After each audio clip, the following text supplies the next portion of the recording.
This episode of the Busted Wide Open podcast is brought to you by Blueberry. Blueberry offers the best media hosting, accurate listening stats, and their all-new PowerPress Deluxe sites, a no-setup WordPress website for your podcast with all the necessary links to share your show with the world built right in.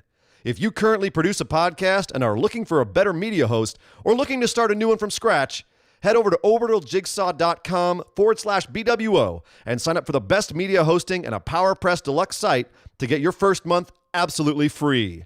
That's orbitaljigsaw.com/BWO, or just use the promo code BWO at checkout for your first month free. And with that said, enjoy the show. This is the Limitless Keith Lee, and I'm here to ask you to stop what you're doing, take just one moment, and bask in the glory of the Busted Wide Open podcast.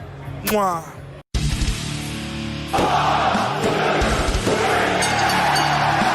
You're listening to the Busted Wide Open podcast, dropping the elbow on the hottest topics in sports entertainment and the world of professional wrestling. With your hosts, Nick Howell and Sir Ian Dangerous. Coming to you from the Orbital Jigsaw Network Arena in sunny Southern California.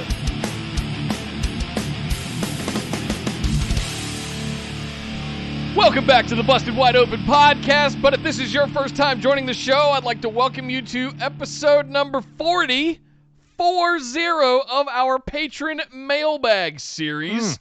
Man, lots of good stuff to go over today. My name is Nick Howell. And I am Sir Ian Dangerous. And that's right, this is the show where you ask us your questions, we answer those questions, and do our best because we get put on the spot with these, and it's a lot of fun to try to come up with answers quickly on this.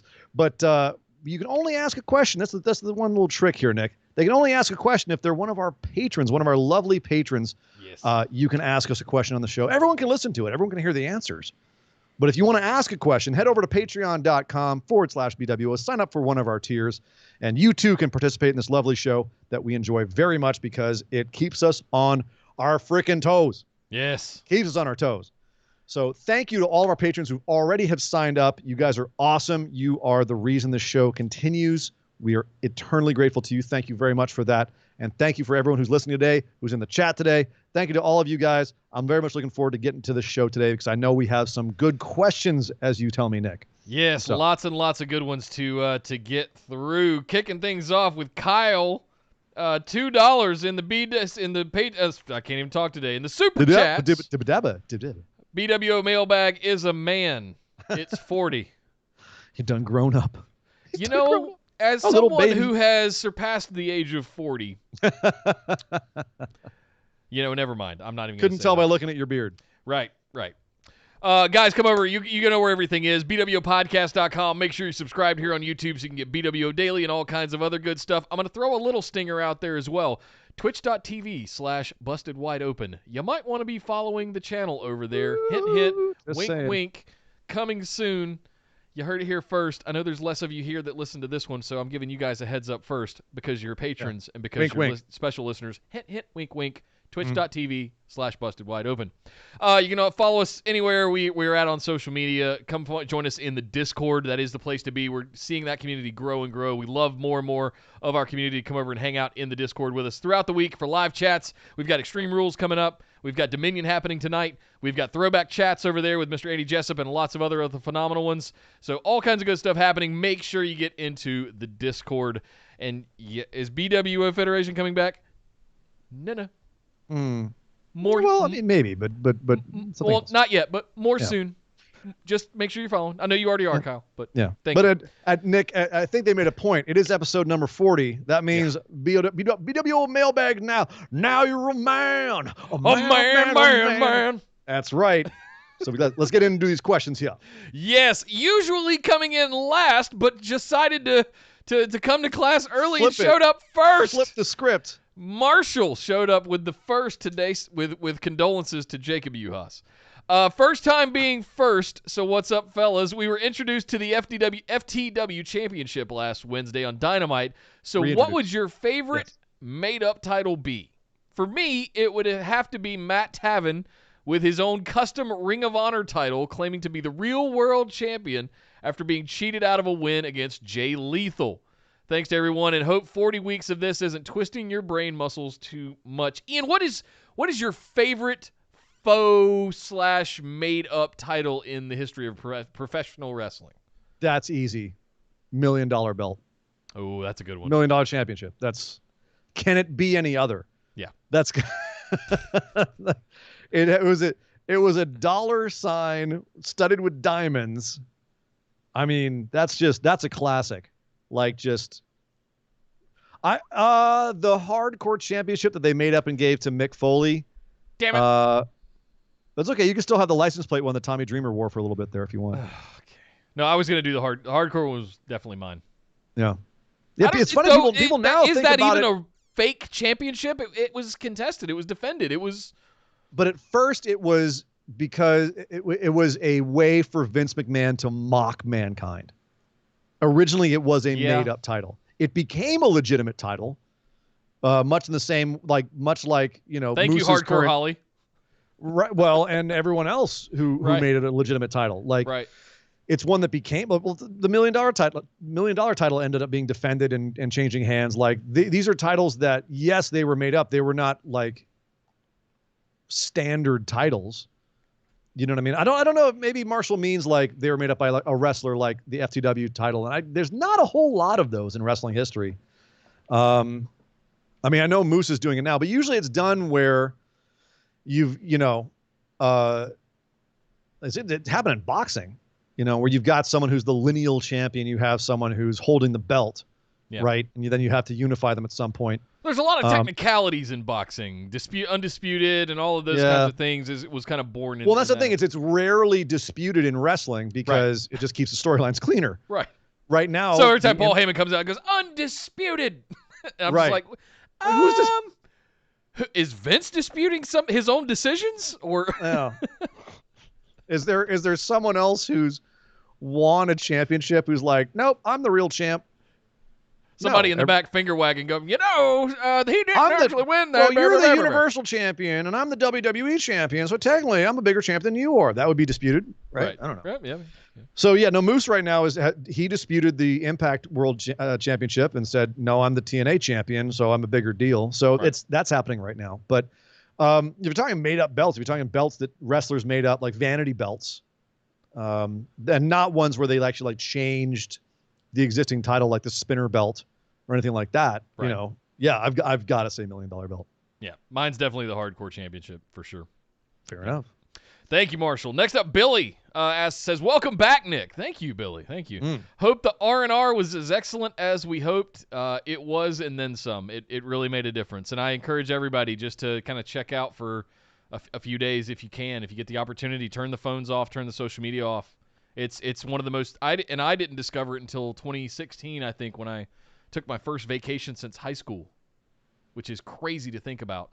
But it changed. I'm absolutely every year have to have some time, even if it's just going on a long road trip, just disconnect. It's must very be nice. Yep. Must be nice.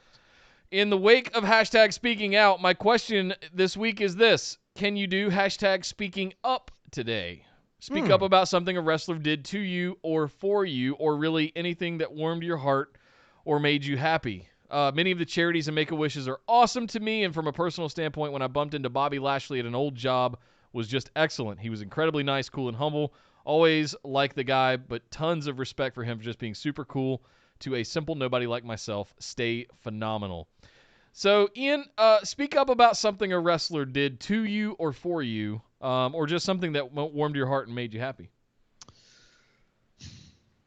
It's funny because like meeting a wrestler and having them be like a cool person. I love those stories. There's actually a joke I always make where before I came to LA, it was always, who have you met? And once you get to LA, the question becomes, how are they? Because you meet, it's the weird thing about Los Angeles. There's so many well-known people here that you never see. Not even in wrestling, but like just in all kinds of media that you bump into. Like I've got stories for decades. Yeah. Little known fact that might blow some people's minds. I used to work for Michael Jackson. Wow. I've got stories for forever. about famous people that I've met, and it's always in LA. It's not, hey, have you met so and so? Hey, what famous people have you met? It's, oh, you met so and so. Are they cool? Yeah. Because that's what everyone focuses on is, are they a good person or not? And it's tough because you can catch people on a bad day. I've had Stephen Baldwin in my bar, and he was an asshole to a couple of customers. And I actually had to tell him to calm down. And he was the coolest guy to me and explain everything that's going on. He was having a bad day. But those people are going to remember him as being an asshole. Yeah. You know what I mean? And and they're going to go tell stories about him being an asshole. So you really never know when you're catching somebody. So just someone being a cool person is in and of itself always a story. And it's always the ones I prefer to tell. I've definitely got a couple people that were a-holes. Thankfully, very few wrestling stories where like a wrestler was an a-hole. And if they were, every time I'm always like, they were distracted. They had to do something else. I wasn't their first concern, and why should I be? Yeah. You know what I mean? So that's always that. I don't have any real stories about wrestlers when it comes to charities or doing something, good or special. I mean, other than what I'm hearing secondhand, you know what I mean? Nothing first person. Yeah. Nothing first person I have as far as wrestlers and charity work per se. But obviously, like Nick, you and I have met a bunch of wrestlers in our time. And I'm really happy to say and really grateful to say that by and large, like 99% have been awesome. And even the ones that weren't awesome, I wonder if it was kayfabe. You know what I mean? The one that sticks out to me is one of the first times you took me to Reseda. Yeah. And it was hot. It was like August in the San Fernando Valley. It was probably 120 degrees in there. And I was keeping cool by drinking entire pitchers of terrible beer. And I think I got through 3 or 4 of them. And listen, I like beer. But when you mix extremely hot temperatures and that much beer, I'm drinking stuff just to stay wet and cold. Your entire it looks like I climbed out of a swimming pool. That's how sweaty it was in the American Legion in Reseda in August. But went outside and I got sick. I just drank too much beer and yacked it all up behind a dumpster, and then came right back inside and stood in line to give Ricochet $20 for a King Ricochet t-shirt. And then he took a picture with me and did a bumper for the show that you guys have heard before. This one. Ladies and gentlemen, this is the... Now, when he did that, I was standing next to him. I'm a little bit taller than he is, and I'm obviously a much bigger dude than he is. I had to stink like sweaty BO and beer vomit. And that man stood there, shook my hand, took my picture, did a bumper, and was just the coolest cat. And it stuck with me. It's stuck with me ever since I had 2016, whenever that was. And man, that's one that absolutely stuck out to me. Just how interpersonal all of these performers have to be. They are public figures. They have to do that. And some of these guys stood there for 2 hours after shows, selling merch, doing fan service and a lot of that kind of stuff, just because they love the fans and they love the environment, especially in those tiny little indie facilities and things like that.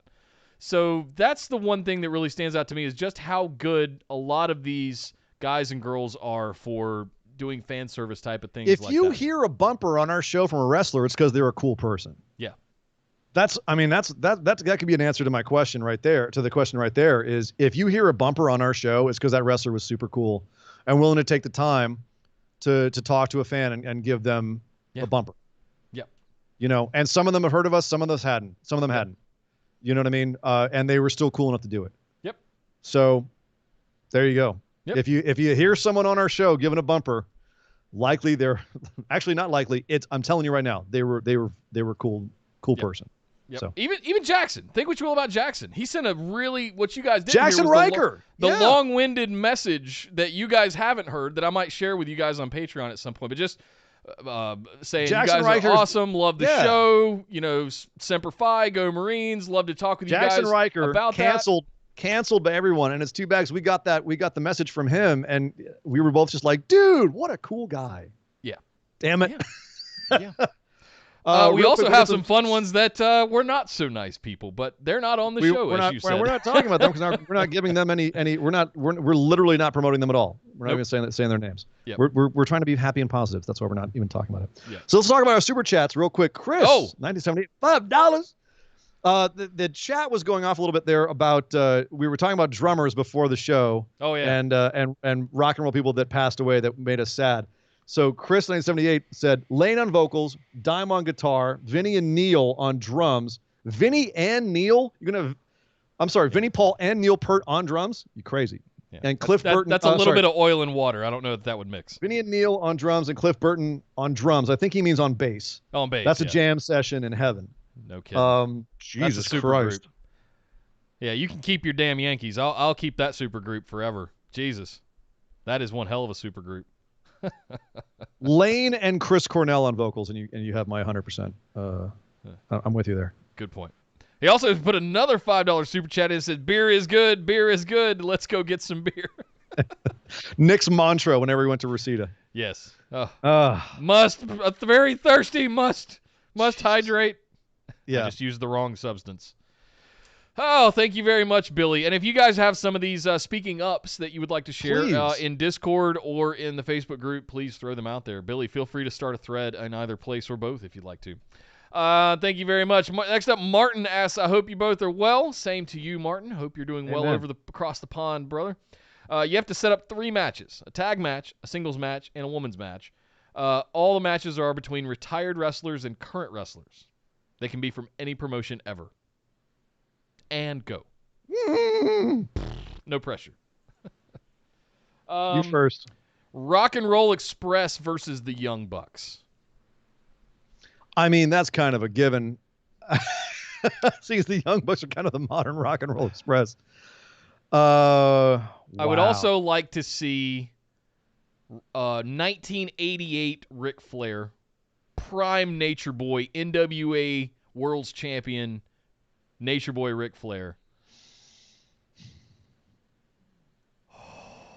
How about the Four Horsemen versus FTR and the Young Bucks? Since we just saw FTR and the Young Bucks this week. That wouldn't be bad at all. FTR and the Young Bucks versus the Four Horsemen. Yeah, put it in my freaking eye holes. Mm-hmm. All day. Mm-hmm. All day long. Wow. Just singles match. I know I do this. Part of me wishes Rick wasn't tied at the hip to WWE because he could go over there and do a little cameo with Arn and Tully. What? Oh God. That's what I'm saying. I would melt into a puddle That's 3 of the on 4. the floor. Man. I would love to see Rick in his prime versus somebody else in their prime right now. A Drew McIntyre, a Seth Rollins, an AJ Styles, Kazuchika Okada, a Cody, oh Jesus Christ, Cody or Kazuchika Okada versus Nature Boy Ric Flair from '88. Good Lord, right? Yeah, women's match. That's one of the easiest ones for me. I'd love to see what did we say? Someone who's retired. Oh no, wait. That's not easy. Woman versus Charlotte. I don't know. I'm throwing that one out there. If I had to pick. By the way, which Four Horsemen do we mean? I should probably clarify this so people don't yell at us. Do we mean Ole Anderson or do we mean Barry Windham? I'm going to go Barry Windham. I am too. I think that's better. Yeah, but Ole would be fun too. Sure. How about you, man? Those are mine. Well, I gave you my tag one. Men's and women's. I set up the 8-man tag. Singles match. I gave that. I said Flair Okada, but that's not bad. Yeah, it's not bad. Yeah, it's not bad. Steamboat Seth Rollins. Oh, I'll go left field. Left field. Yeah. Yeah. Oh, Steamboat Seth Rollins. Sick. Macho Man versus Jericho. Andre the Giant Keith Lee. Maybe young Andre, 70s Andre. 70s Andre, that'd be sick. Except that he wouldn't. Keith would lose. Andre didn't lose. And a women's match. See, women's is no. No.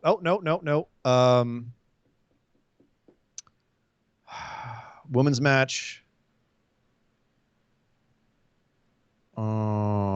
Manami Toyota versus Io Shirai.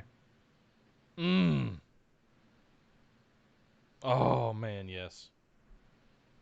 Wow. That'd be a really good one. That would lights out. Or Asuka, So Brian in the chat said Molly Holly versus Nikki Cross in a hardcore match. Yes, sold. sir. I'm in. Sold. I'm in. Sold. Last woman standing match. Nikki's shown that she's good at those. Yeah. Not Thank mad you at that. very much, Martin. That was a really good question. Oh, that's a much better. No, that's a much better. Keith Lee versus Bam Bam Bigelow is a far better one. Done. One of the original big men that could do things big men can't do versus the modern big man that does what big men shouldn't be able to do. Done. Kyle, brilliant. Yep. Bam. Kagetsu versus Sasha Bam. Banks would be I know. I can't believe Kagetsu retired. So mad about that.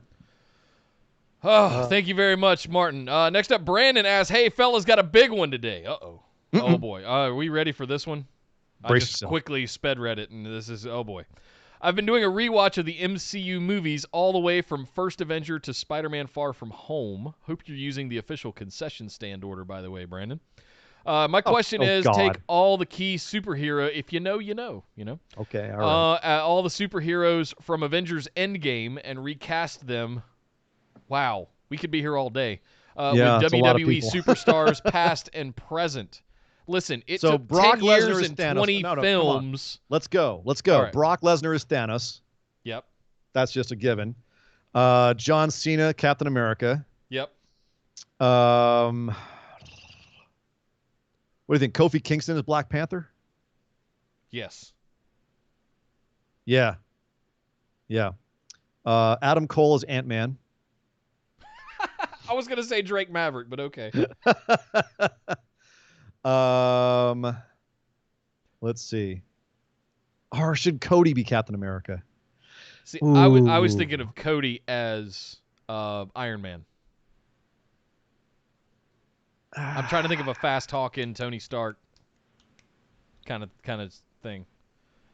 Chris says Jericho. That's not a bad one either. Jericho is what? Tony Stark. Young Jericho's Tony Stark would be good. Young Jericho. Y2J. Modern Jericho, not so much. Yeah. Like Y2J Jericho or like Ralphus He's Jericho. just flying around everybody, calling everybody stupid idiots and idiot. Yeah, exactly. Sold. Seth Rollins is Loki. That's a good one. Drew McIntyre dye his hair blonde and he's Thor. Oh man. We say Seth Rollins. Chad Seth Rollins is Gable Loki as Star-Lord. Hornswoggle is Rocket Raccoon. Okay. Batista as Drax the Destroyer. And yes. Yeah. Sorry, being cheap. Womp womp. Or should Triple H be Thor? Yeah.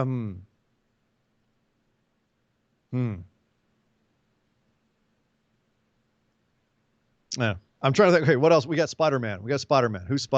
Spider-Man. Who's young enough to You know be what? I'm going to retract Spider-Man? my previous statement. Chad Gable is Spider-Man. No, get out of here. Oh, okay. So he's still Star-Lord. All right. He's still Star-Lord. No. Spider-Man is no, not Mark Andrews. Jack Gallagher? Oh God, no. Spider-Man was never a rapist. Fair. We said Mark Andrews, and I was thinking, never mind. All right. No. They're not Travis Banks either, for God's sake. They've been canceled. Don't you know? Oh, God damn it. You said Mark Andrews. Ricochet is Spider-Man. That's a really good one. Sold. Done. I was going to say Tyler Bate, but I do like Ricochet better. Who am Groot? Who am Groot? Braun Strowman. Nice. Braun Strowman is Groot. What other Marvel characters are there? Okay, Black Widow. Becky Lynch. Who else is there? We need Who else is Hawkeye. in Endgame? Hawkeye. Damian Priest. No, Hawkeye actually knows how to draw a bow. That's the difference. We got to do Vision, Scarlet Witch. Oh my God, so many to go. Yeah, we got to keep going. Oh my God. Bucky. Bucky. Yeah. Winter Soldier. The Winter Oh my Soldier. God. We got to do Howard Stark. We got to do what? Howard Stark? He's not even one of the major characters. Do Agent. What's her name? Peggy. Agent Coulson. Agent Coulson. Yeah, we got to do. We got to do we're gonna be Nick here all Fury. Day. We're gonna be here all day. I know. Come on now. Ridiculous. All right, I think that's enough. I'm calling it. Now, who's Nick Fury? Who's Nick Fury? You got to get Nick Fury. Jay Lethal. Woo! Comes out like Macho Man every so often. That'd be great. Yeah. Oh man. All right, guys, let's keep this one going in Discord or on Facebook. I like this one. Keep those answers coming. Brandon, if you're hearing this, post that in Facebook. That's a good one. Next up, Yardy asks, "Hello, lovelies." Oh, Moxley is Hawkeye. Sorry. Because of okay. Yeah, that's not bad either. He's got a home life with a nice wife, but then he goes out and is a psychopath. Fair enough. I'm going to do this all day. I love this one. I know. We'll never get this done if we don't move on. I'm trying to move us on. Oh, sorry. Okay. Go on. Yardy says, "Hello, lovelies. I hope everybody's having a great day. I need some help. I just bought a ring, and I want to propose for my girlfriend. Whoa. But I'm feeling a little butterflies right now, but I get nervous really quickly, and I don't want to F up the moment. Do you guys have any advice or any tips to make it a really special moment? Also, I want to thank you guys and everybody from the group for being amazing. Thank you, Yardy, and thank you for sharing this with us. Dude, congratulations. Have any advice? Own the moment. Don't be scared. Be confident, because that will come through in the proposal. Because if it comes across as you're not sure, she might read into that. Don't scare the man. Jesus. I'm not scaring the man, but be excited, But enjoy the fact that you're doing this. Own it, enjoy it, right? Yeah, I know what you're saying. I also know that it's gonna be it's gonna be a terrifying moment, and I props to him for going for it. I have what I like to call that are man in the mirror moments, right? And if you can look in the mirror and tell yourself that you are 100% absolutely ready and committed to do this, you'll have no problems. If not, maybe talk about it some more. The thing to think about in the moment is how much you love this woman. Yep. And while you think about that, ask her. And that's really all that it comes down to. Is if you have in your mind who she is to you, what she means to you, as you ask, then that's going to come out. It's genuine. Yep. You know what I mean? If you're not thinking about all the possibilities and everything else, it's just concentrating on who's standing in front of you and how you feel about them. Yep. That being said, in terms of making it a special moment, I mean, that's pretty much up to your creativity. If you want to, it's always recommended to, find a beautiful place for it, whether it be in nature or some place that's special to you too. Because remember, wherever you do this will forever be, that's the spot where I did this. So make sure it's someplace that you're going to want to come back to, or you're going to want to think of fondly. And that's going to be a lifelong memory. So if it's, you guys are going for a hike and it's on a mountain or whatever, you know what I mean? Or if it's at the special place, not a sizzler. Where's the romance of Nick Howell? Yes. Hey, honey, I got you a $9.99 all you can eat. Will you marry me? Jesus. Better advice given by Jess in the super chat. $5. Thank you very much, Jess, for helping guide Yardy here. Remember what about her makes you smile. Exactly. Because then you'll smile when you're doing it involuntarily. But it's not that's the thing. I think that I don't want to sit here and tell Yardy to just concentrate on the moment, because then he's going to actually be doing it and be like, what do they tell me to do? And thinking about it. Don't think about it too much. I don't know. I don't want to book your engagement here, but at the same time, like Yardy, you know what she thinks is special. You know what are beautiful moments for her, like the stuff that she likes. Chris said, I proposed to my wife at Arrowhead Stadium. Dude, if that's a place that you guys both have good times at, if you guys enjoy going there together, and you can make it a thing where like every time you go back there, like, oh, we got engaged here, then dude, it doesn't have to be on a freaking mountaintop. It could be wherever's special for you guys. Like whatever she feels is special. Yeah. You know what I mean?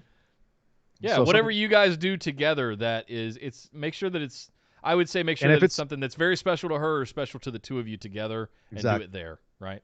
If you like hiking, climb up Half Dome and make a trip out of it, and then at the top. I don't think he's anywhere near Half Dome. Nick. No, he's in Finland or Norway, one of the two. He's over there Belgium? somewhere. I'm not sure. Belgium, Yes. maybe. Yeah. Yes. Sorry, Yardy. We forgot where you're from. Sorry. Remind us. But yeah, he's a fair way from Half Dome. But there's lots of very beautiful stuff over there. I know. That being said, yeah, exactly. Like, and if Sizzler is the place you guys that works for you guys, then I'm sorry, I didn't mean to diss it earlier.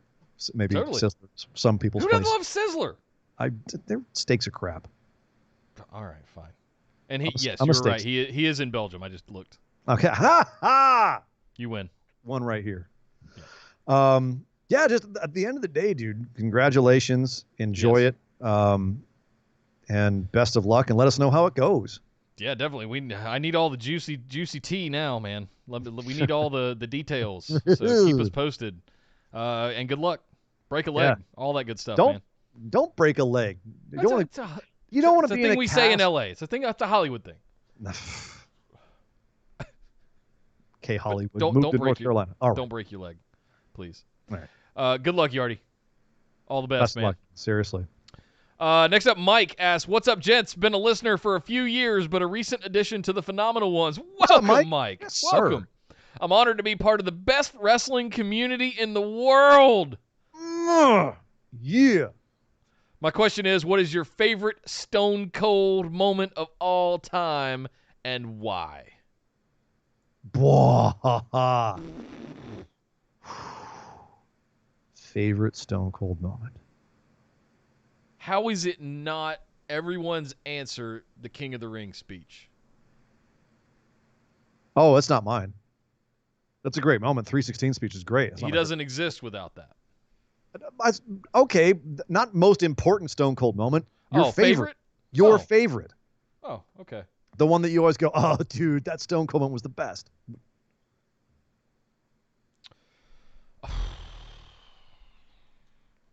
I mean, without cheating and without looking up, it's. You know what mine is? Now that I'm thinking about these, there was the one. Was it him that poured the cement into Vince's Corvette, or was I that believe Rock? so. No, that was him. It was the antics with him and McMahon that always happened in their cars. And there was the one where he was leaving the building and Vince was coming in his limo and he just gave him the finger. And Vince like popped up like a Muppet out of his sunroof and, "God damn it, Austin, I'll get you," almost like cartoonish in a way.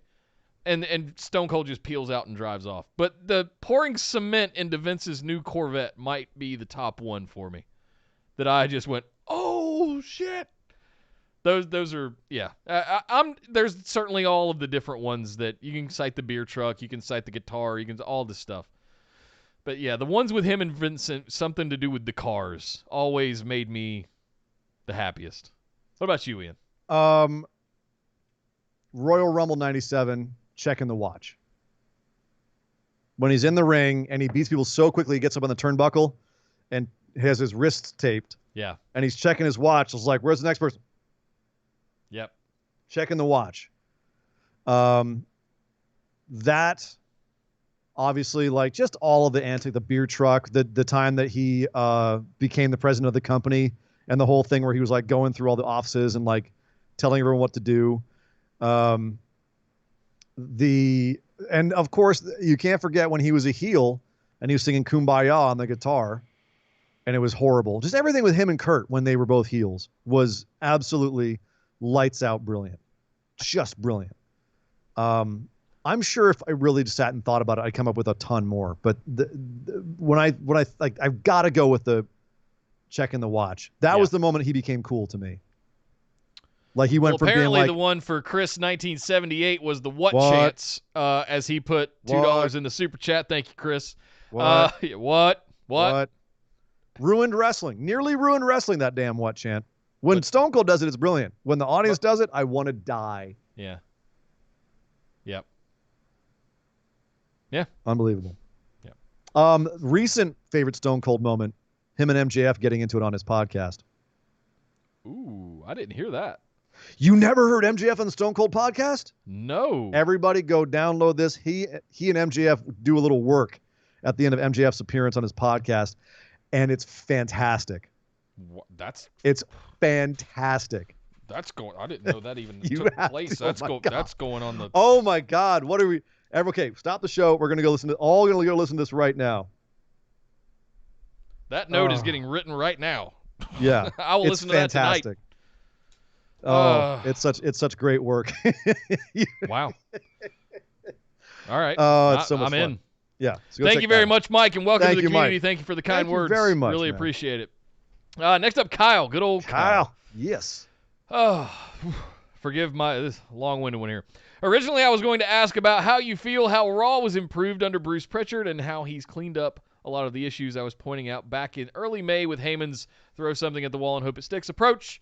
But then SmackDown happened with that mid-2000s bikini contest nonsense disguised as karaoke that was an insult to those 4 talented women. Wish I didn't have to say that because I know Bruce hates those kinds of segments based off his podcast, but feel free to answer that original question if you want and what could be improved after 4 weeks.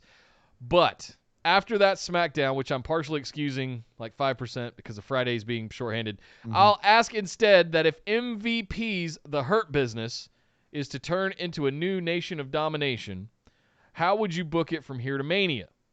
Who would you have join, and how do you think people would react to the new Nation of Domination given everything that has gone on this summer? See, that's the thing. I don't think it should be the new Nation of Domination. I think it should be a faction of capable wrestlers. They don't all have to be African American. I think that's reductive, and I think it's actually one thing that I would improve about Raw is that whole scene right there where it is MVP and Apollo and Lashley and Ricochet and Cedric. I would have it, throw in Angel Garza and Andrade. Throw in, I don't know if Austin Theory is still with Seth or not. He's been gone for a couple of weeks. I assume he is. But throw someone else in there who doesn't have anything else going on. If Kevin Owens gets done with Seth Rollins and stuff, have him go over there. As far as who could join MVP, I definitely like the idea of him and Lashley right now, but I don't know who else I would turn to join him because Apollo's a face, Ricochet and Cedric are faces. But to be honest, you could turn Ricochet and Cedric and it'd probably be the best thing for their characters right now. But he could go get Vink and Thorne, who we haven't seen on TV in a while, who were having that feud with Ricochet and Cedric for a minute there. And if you had MVP, Lashley, Vink, and Thorne, and then maybe like Bianca Belair joins up with them, you got a faction that has my attention. Instead of Vink and Thorne, I was thinking something else. Okay. Who finds pleasure in hurting people? One Timothy Thatcher. Oh, you're going to call him up already? I'm going to call Thatcher up and put him alongside Bobby Lashley as sort of the... Here's the thing. They have very on the nose had MVP going around and interviewing and questioning or recruiting is the right word I should use, all of the African-American superstars on Raw. You're right. It's getting a little bit... it's making it feel like it's going Nation of Domination direction because they're basically targeting all of the black superstars. I agree. I would like it to be... Let's talk to Andrade. I know Dog Ziggler. Exactly. Dog Ziggler is not having Dog Ziggler is curious why MVP has not come in and asked him to be part of his new Hurt Business faction. But I would love to see MVP going around and talking to other superstars that are. But I want them to be like Bobby Lashley in that they're big dudes and they're very capable of doing a lot of damage. And the one guy that comes to mind right now is Timothy Thatcher. It's a good point. The thing is, and so the thing that Dog Ziggler is getting all mad about over here is he was never a fan of the Nation of Domination, largely because it was built as a satire of, Black Power activism. The Black Panthers, yeah. And the Black Panthers. And if you actually look at some of the speeches that Farouk was giving at the time, he was giving very impassioned speeches about how African Americans were treated in WWE, but he was being sold as the heel and booked as the heel. Yeah.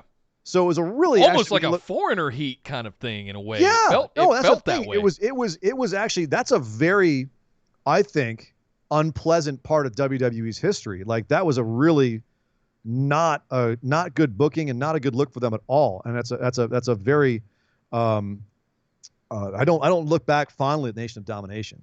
I look back fondly at the people who were in it and where they went with that.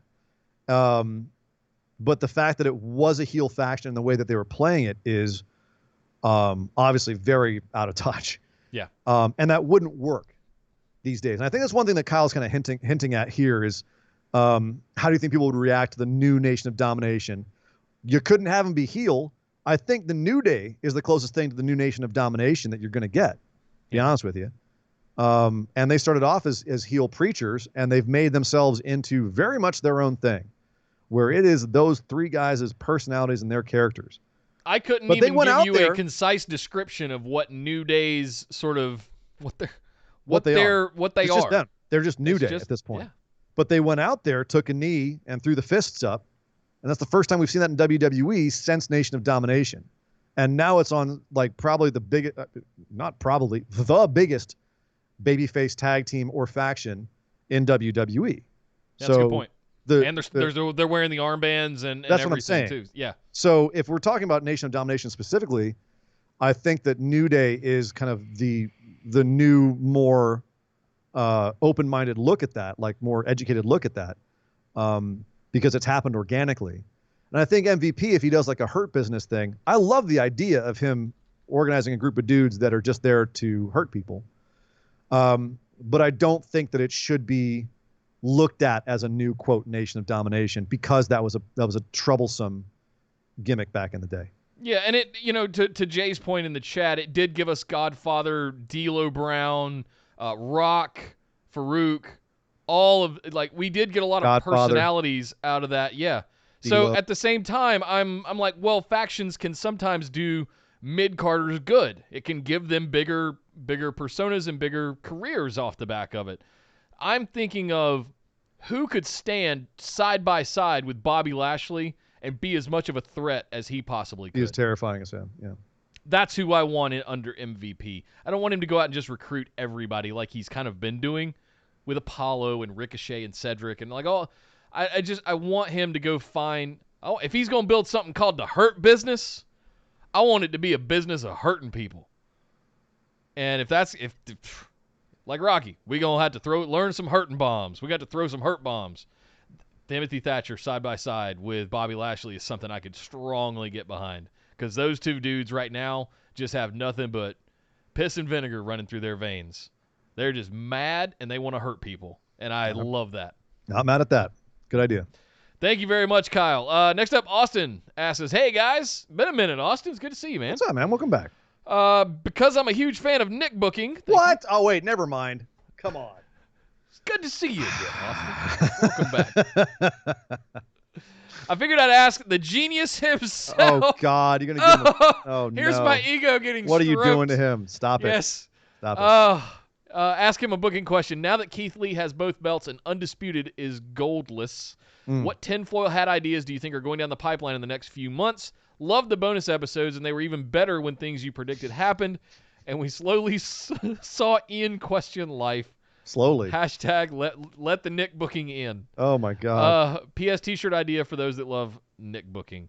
So it's funny, the thing that I predict... We kind of already have that. We kind of already have, the let Nick booking in. I survived Nick booking.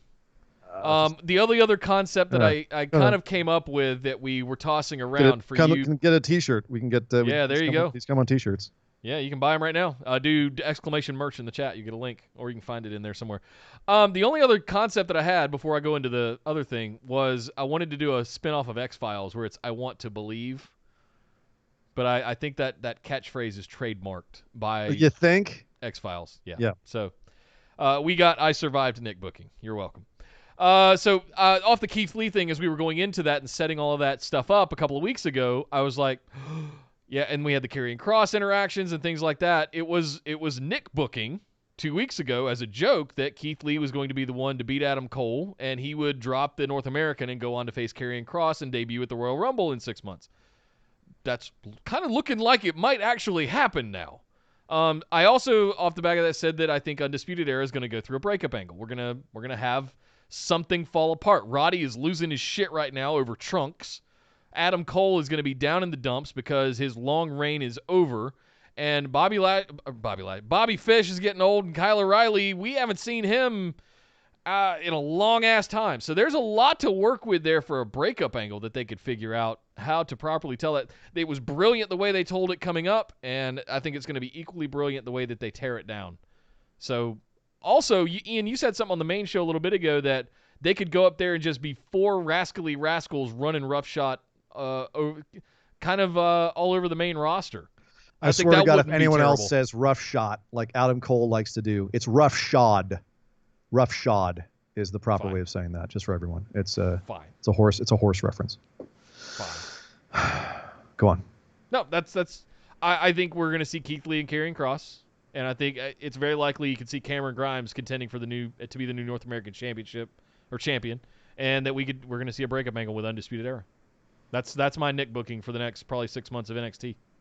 Brian actually has an interesting thing in the chat here. He said if they don't break up Undisputed Era, they have the potential to be Nexus done right.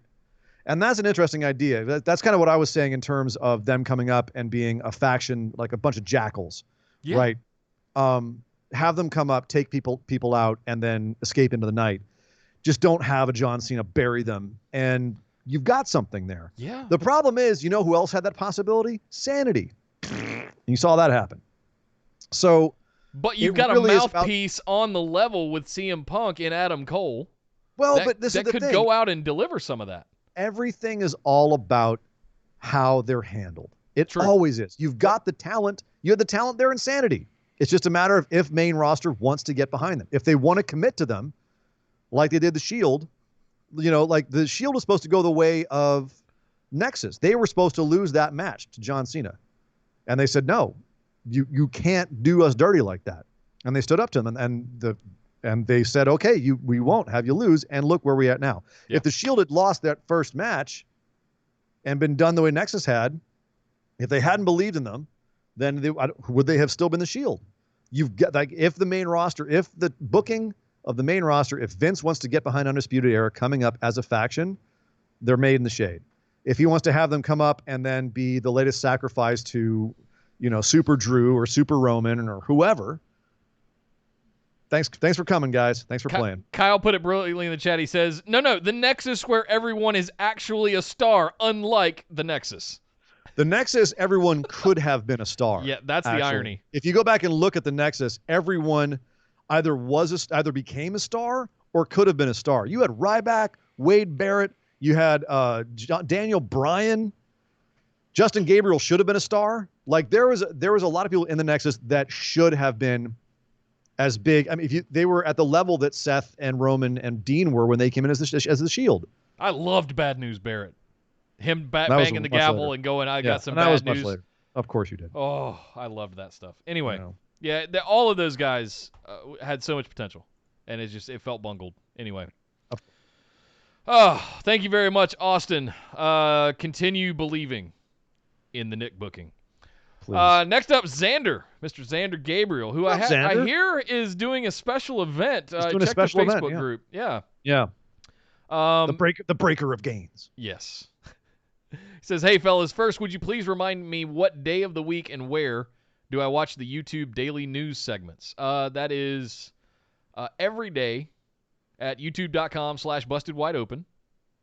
And you can find them around 5 p.m. Eastern. You will get a notification if you got your notification set to all, or if you're in the Discord, you will get a notification via Discord. But we do them as premieres so that we can do the live chat while we're all watching it together. So make sure you set a note in your calendar if you guys would like to. We put them up every day, Monday through Friday at 5 p.m. Eastern. All right. Second, company people are arguing ratings. Can you explain the demographic arguments and what good ratings are? It's a lot of info and appears people twist specific statistics in their favor. The nature of statistics. Sorry. Sorry. Well, and this is the thing. So I think his question's coming from the fact that Jericho and Tony Khan have been stirring the pot lately about NXT beating them in overall numbers, but them winning in the 18 to 49 demographic, which is a newer metric in terms of advertising revenue that they're able to look at these days. It used to be just flat numbers in the 90s, which is why a lot of people still, like in the wrestling business, even Kevin Nash was tweeting at Jericho being like, dude, I had no idea that it wasn't straight about the numbers pulling in money for your overall revenue. Your overall revenue is actually determined by the amount of money advertisers are willing to pay for your show. And advertisers are more interested in capturing certain markets, and those markets are usually defined by age groups. So when WWE says, yeah, we had more overall people watching our show, yes, that's a good thing. But when AEW says, well, we had more 18 to 49-year-olds watching our show, that's also a good thing. And it may actually mean that ultimately AEW as a property is worth more for that time period than NXT. So it is actually, when they're going to snipe back and forth about that, they're both right and they're both wrong.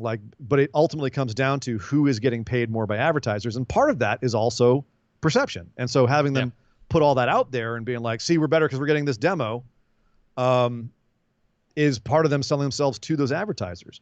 Yep. You know, honestly, like Nick, you and I are somewhat limited when it comes to our area of expertise being the ratings and breaking down all these numbers and really getting into the nitty gritty of these statistics. I tend to take my cues from this from Dave Meltzer, because he's actually been a numbers guy for nearly 40 years.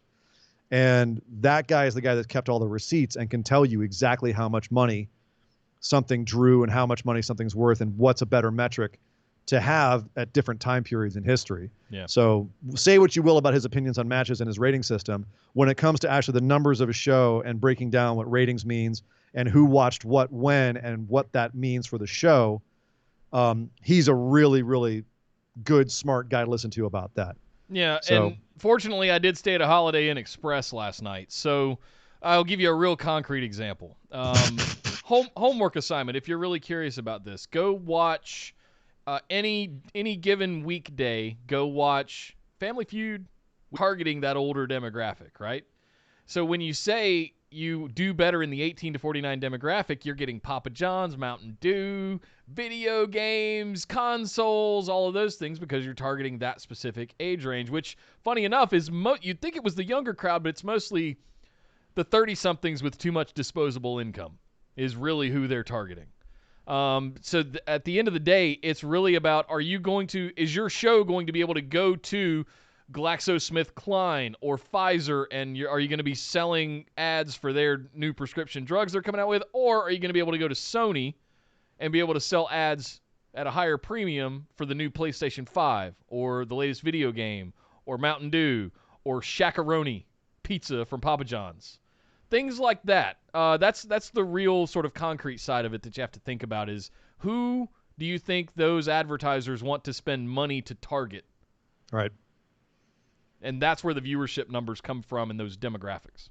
So. If we start seeing more erectile dysfunction pills coming for NXT because they tend to dominate in the over 50s, you'll know why. Because those are the advertisers that are willing to spend the most on that demographic. By the way, I would eat the shit out of the Shaq-a-Roni pizza. It looks amazing. I love pepperoni pizza. Oh, my God. Anyway. The point being is that we don't know how much revenue they're making from the advertisers at this point, and that's really going to be the tell in who's doing better. But at the end of the day, both programs just want to keep existing on their respective channels, and AEW for TNT is doing a great job. Yeah. TNT is very happy with the numbers that AEW is putting up, given everything else, the money that's bringing in, the views that it's getting, the demographic that it's controlling on that night. They're in the top 10 of the demographic. I believe they were top 7 this last week of that 18 to 49 demographic. When you think of all the cable channels there are, if you're number 7, you're doing okay. You're doing all right. Yeah. NXT was down in the 30s for that demographic.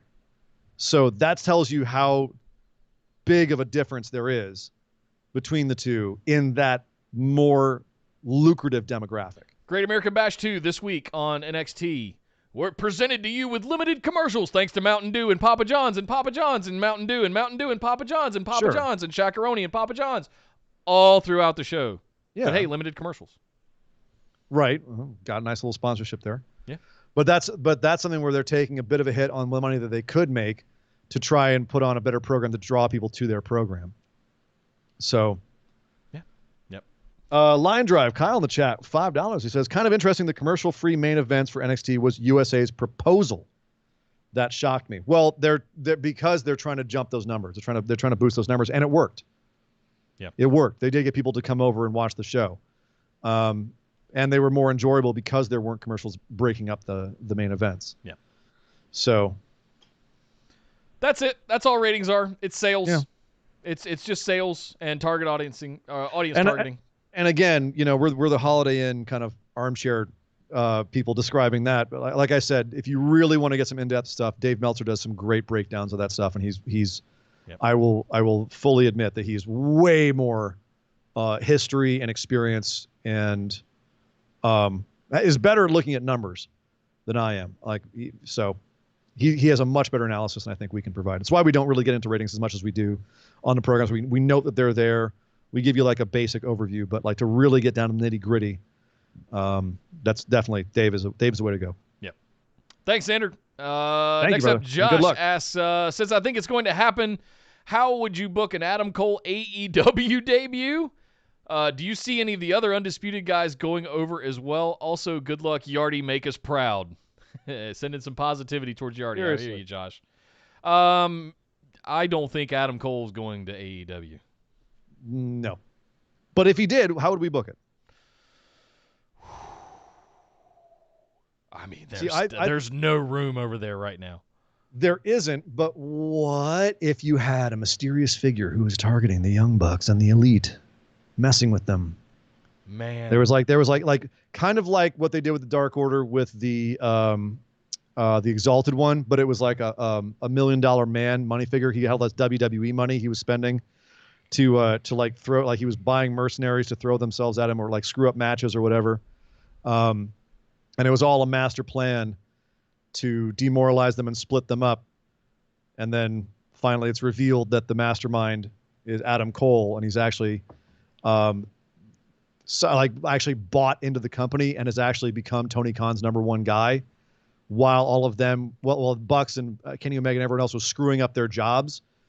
And Adam Cole basically inserted himself as being the new top guy in AEW behind the scenes. So you don't have to strap him, you don't have to put belts on him, but he becomes like a power broker. And this might be controversial to say, but please don't read into it too much. I know it's going to happen, so I'm going to say it anyway. I think Adam Cole has the mic skills and potential that CM Punk did. It's one of the big things that... Yeah, just not the hair up his ass. Right. Not quite as angry. Well, but he does have that kind of angst. And he's just kind of mad at the world, but he's arrogant enough to, I don't care, I'm Adam Cole, baby. And just CM Punk had a very nice cadence. Adam Cole, whenever he talks, he always kind of does this. Does a little bit of like a Shatner before a lot of his stuff, and it drives me nuts. Yes, that's really good. And you think that you have my number, Keith Lee, but here's the thing, a lot of that. Yeah. It's what I guess where I was going with this is I could see an Adam Cole coming on to just about any wrestling promotion. But the fact of the matter is, sorry, just had to do a classic. But what you really have to understand. No, I could see him going on to AEW and just coming out and just tearing everything down, being a huge, just clucking, just talking constantly, getting himself into situations that he couldn't get out of, chicken shit heel kind of stuff, running away.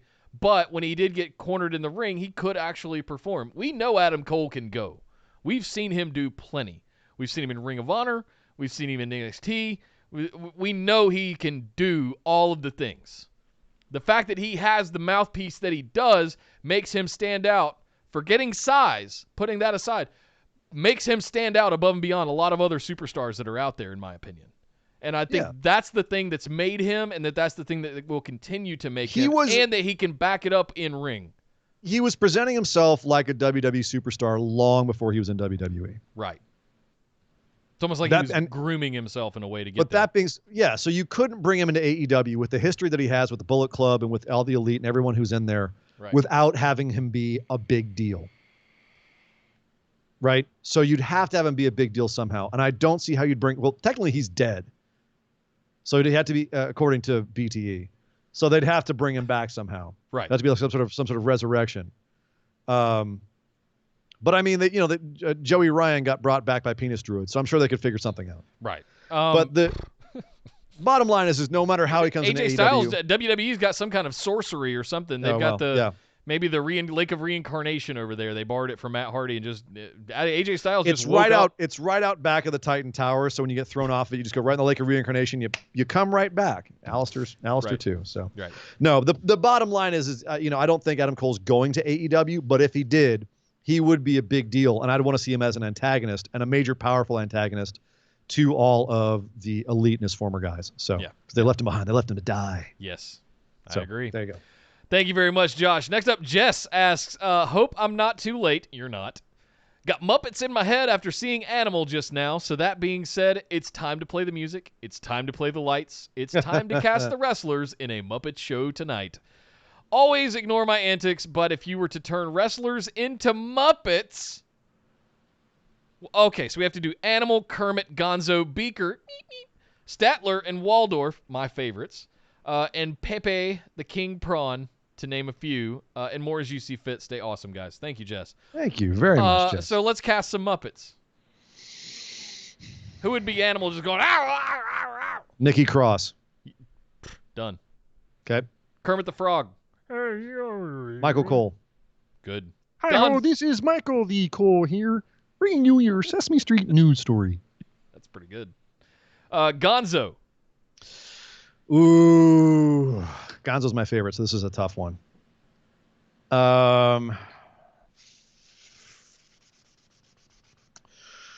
That's tough. Come back to Gonzo. Kyle says Miss Piggy is Zelina Vega on personality. I'm going to go Vicky Guerrero for Miss Piggy. Because she's got that kind of just, you can, in a second, she'll just go nuclear on you. Didn't somebody call Dana Brooke Miss Piggy at one point? And everyone got all pissed? Yeah. I mean, I don't know, man. Miss Piggy's a tough one to call anybody. Yeah. And I hope that's not taken the wrong way. I'm not calling Vicky Guerrero a pig. It's the character. Yeah, it's the character. Exactly. It's the personality of Miss Piggy. The personality is kind of Charlotte, where she thinks she's, Grand High Poobah, really. Well, so didn't Vicky, but she would go, she would go ape shit on you the minute you crossed her, right? Right. But Charlotte, Miss Piggy could kick your ass. That's true. Remember, she had the kung fu. She beat up what's his name from Midnight Run? In Great Muppet Caper. Grodin. What was his name? Gruden, not Gruden. Gruden's playing. No. Damn it, Grodin. What's his first name? Anyway, neither here nor there. She kicks ass. Yes. So you're still stuck on Gonzo. I'm still stuck on Gonzo. You didn't help me with Gonzo at all here. Would you like it? Well, let's pass. Let's come back. What about Beaker? Who just beeps a lot? Otis. That's not bad. Oh, yeah. That's not bad. What if Gonzo was like Juice Robinson? He's just wild and crazy and I don't know. No. Putting chickens in cannons and stuff. Yeah, that's funny. I did always like the chicken antics of Gonzo. That was one of my favorite part of the Muppets. Yeah. Why did he have against chickens? What was Gonzo's thing? He loved chickens. He actually had intimate relationship with chickens. His chicken was his girlfriend. Hello. Yeah. No, you never picked that up? The chickens were his girlfriend. Oh no, I never picked that up. Why would he shoot him out of cannons? And he's an alien. I think it was the other guy that shot him out of a cannon. No, he shot himself out of a cannon. The chickens would help him. It's been a while. Oh man. There was also the guy who was there was the guy who was like a kind of a Gonzo. He always had like the boomerang fish You throw the fish away, it comes right back. He was kind of the crazy. Maybe I just didn't watch enough Muppets. Gonzo. I watched a lot of Muppets, man. I will say this: I've been on a hunt for trying to get the new Fraggle Rock Seamus's stuff. Beaker. Seamus's Beaker. Oh, that's perfect. Kyle, you're right. You're right. Oh, that's perfect. Damn it. All right, Statler and Waldorf, my two favorites, and it's not that they're old men; it's that they have the. Well, I guess this is about the time where that was at one time like we went to Derbyder. Just those lines. Who do you got? I got it right now. I'm ready. I'm ready to go. Triple H and Shawn Michaels. I was gonna go Bobby the Brain and Gorilla Monsoon. Oh, that's good too. Except that both of them are dicks. Exactly. Both Statler and Waldorf are dicks. But no. Brain but Monsoon wasn't a dick. Monsoon was. Would you come on? Would you be serious? Like Waldorf isn't going to Statler. Would you be serious? They're both making fun of everything.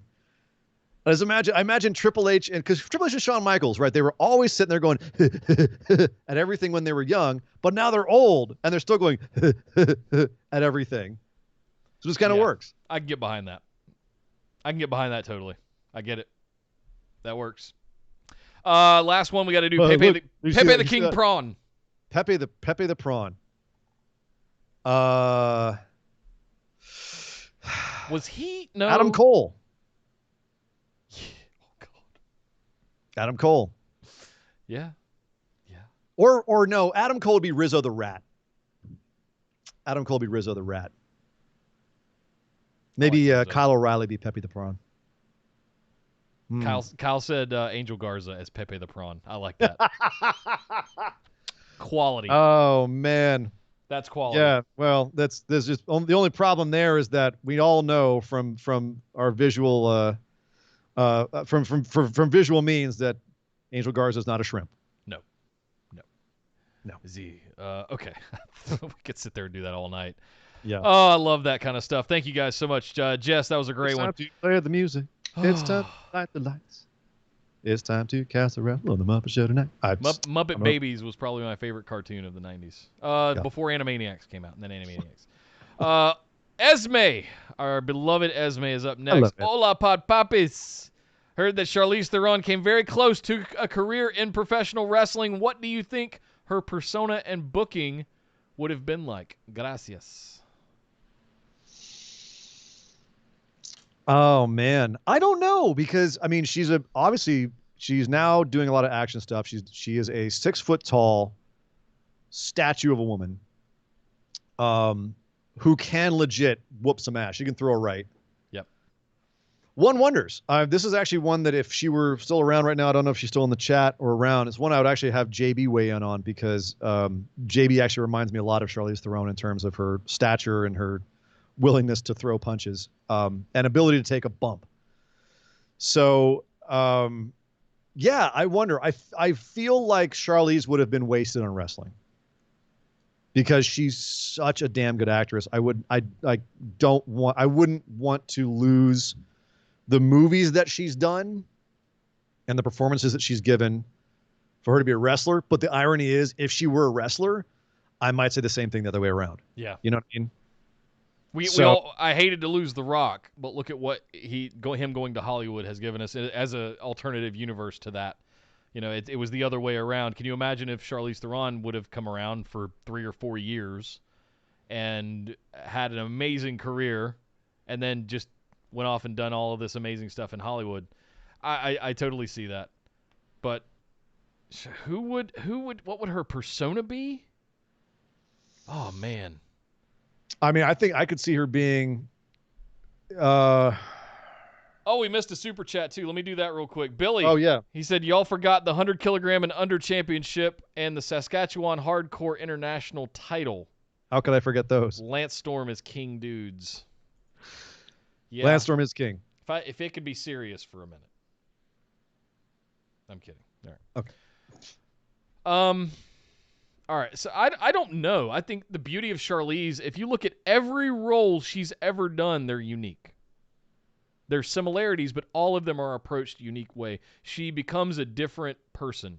If I were to equate it to something, it'd be like a Mick Foley run where he had so many different personas and different things. I think she could pull off having all these different personas. I think there's multiple things she could do. Look at it. She's gone from playing Monster in that Academy Award-winning performance down to Aeon Flux, to being in Fast and the Furious movies, to doing a lot of indie work. Things just, she's all over the place, and she's brilliant and everything. Atomic Blonde, seeing her whip ass in that stairwell one shot. Just all of that stuff. Mad Max, man. That's the Furiosa is the one Fury for me. Road, absolutely. The thing is, and we're talking about this in the chat right now, is like, physically, she would be closer to like a Charlotte than she would like a Rhea Ripley. If she put on some muscle, if she really like was doing the kind of muscle workouts that they're doing in wrestling. She's willowy. She's not as broad shouldered as Rhea is. So she's kind of in like that in between area where she like, would she be like, kind of like an assassin character or a hitman character or like just a badass chick character? Or does she have an attitude like Sasha Banks? Or does she have an attitude like Charlotte? Or is she like a Rhea, but just not as big? Do you know what I mean? Yeah. So I don't know. It's tough in the modern world. Or it's like a Chris Statlander where she just plays kind of like an out there character, but she's just a larger girl in that ring. I don't know. All I know is I'm kind of glad the way things are right now. I'm glad we have the women that we have in wrestling. I'm glad Charlize is doing movies. It's JB interesting. showed up. She said, "Oh my gosh, I don't know, but I do know I'd love it." Nice. Yeah, I feel like she could be versatile. She could be anything. Yeah. It's funny you said Chris Statlander in the Alien gimmick, because that was one of the first ones that came to mind for me.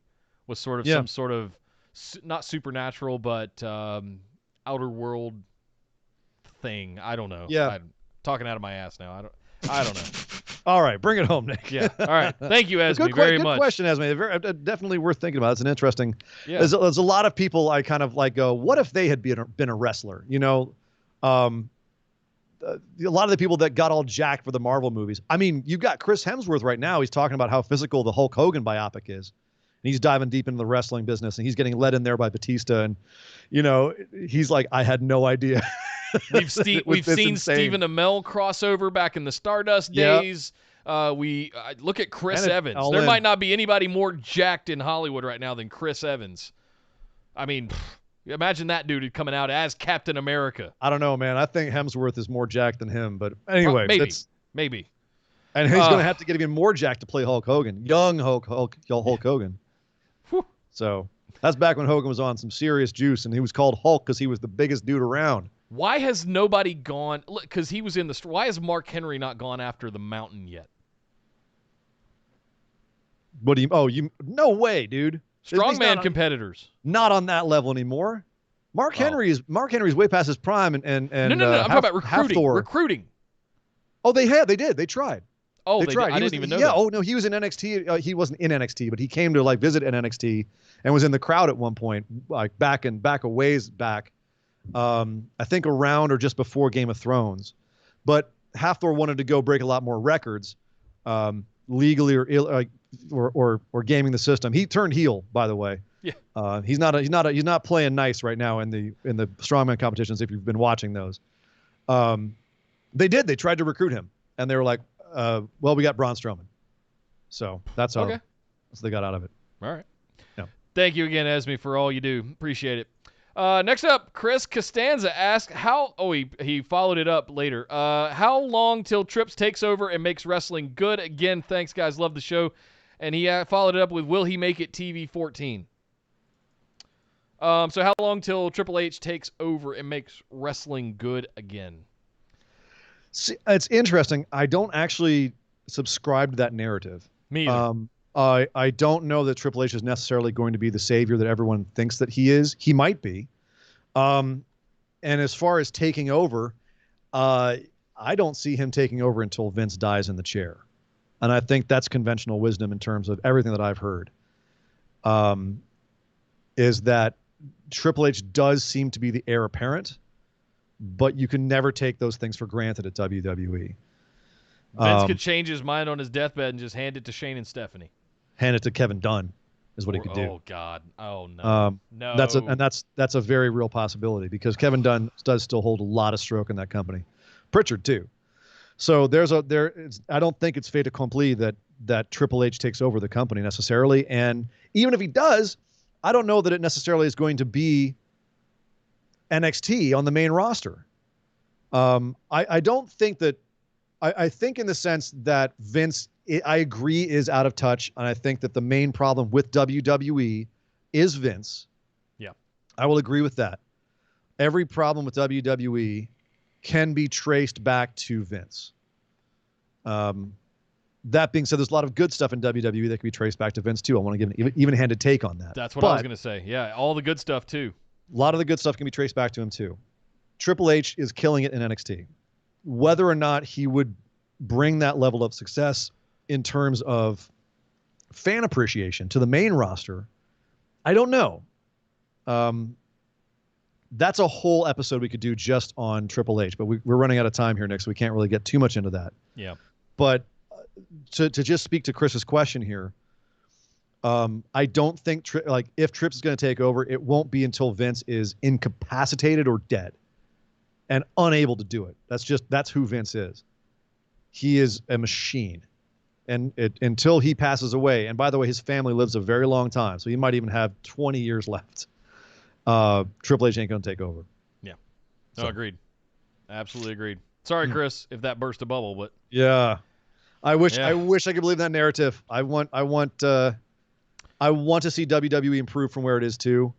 I think there's places it can improve, but I will say this: I do think it has been better in the last year or so than it was in the few years before that. Sildozer in the chat said, Vince will never die. He's a Rev 9 Terminator. Liquid metal. Chris, the last thing I would say to you is that you say take over and make wrestling good again. I would question, are you watching AEW and New Japan? There's a lot of good stuff going on. And Impact and Ring of Honor and everything else. There's a lot of stuff out there. Impact is revving up for Slammiversary, and you know what? It's looking pretty good. So. Yeah, I wrestling is fantastic right now. Yes. WWE is its own thing, and for WWE, it's actually doing, I think, a pretty good job overall. Yeah, but I definitely, if WWE's not your cup of tea, if AEW's not your cup of tea, New Japan, I understand the criticisms of every company. And he said in chat he is watching. He meant WWE. Okay. Yeah. Perfect. Okay. Boom. There you go. So you are watching. Yeah. I don't really have much more to say about that. I think it's. Look, Vince is going to Vince until he's not Vince anymore. Yep. And that's really where I come down on it. Until then, it's all Vince, all the time. Yep.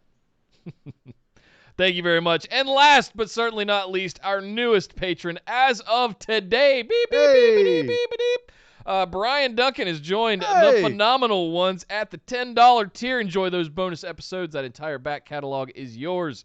Enjoy. Hey, guys, long-time listener, first-time posting. Love the show. It's always a blast, and the Discord is fire. See, I've been trying to tell you guys, get into the Discord. It is where all the fun stuff happens behind the scenes.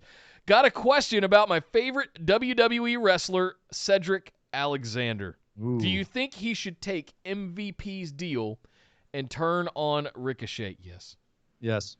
Yes. He needs something. They both need something. They need something interesting to do. The tag team is not happening. They're down on main event.